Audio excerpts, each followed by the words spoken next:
ng company retired Major General Jovito Palparan na manatili muna siya sa kustodiya ng NBI, lalo't may banta raw sa kanyang buhay, partikular na mula sa mga elemento ng New People's Army. Pero wala na raw atraso ng paglilipat kay Palparan sa Bulacan Provincial Jail. Balita natin ni John Consulta. Berdugo o butcher ang naging bansag noon kay retired Major General Jovito Palparan. Isinasakot kasi siya sa pagdukot sa ilang mga aktivista at kritiko ng gobyerno na mariin niyang itinatanggi. Si Sherlyn Cadapan ay pinahiga nila sa bangko nang nakatuwad yung bangko. Na binitin siya parang nabitin siya ng patibarik na ganyan. Nandito yung ulo niya, nakatali yung isang paa doon, nakatali yung isang paa dito. Si Karen ay nakagulong. Halos pinaglaruan ng kahoy yung maselang bahagi ng ari nila. Pero ngayong hawak na siya ng mga otoridad, sabi ng kanyang abogado, may banta raw sa seguridad ni Palparan mula sa New People's Army. Mawala na siya. Paano niya mapatunayan na wala siyang kasalanan?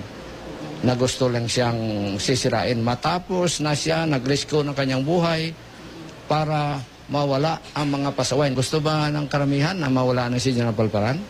Kaya hiling ng kampo ni Palparan, ipagpaliban muna ang paglilipat sa kanya sa Bulacan Provincial Jail na alinsunod sa commitment order ng Malolos RTC. Paano na raw ang seguridad ni Palparan?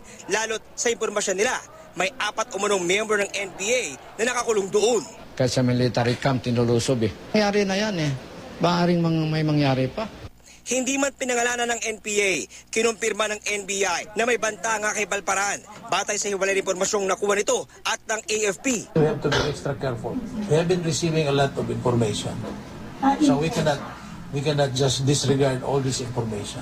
Pero wala na raw atrasan ang paglilipat kay Palparan sa Bulacan Provincial Jail. Hinihintay na lang nilang maisapinal ang plano para sa aktual na paglilipat. Ayon sa source ng GMA News, maaaring gumamit ng bulletproof vest at bulletproof na sasakyan sa paglilipat kay Palparan. Baka anytime today.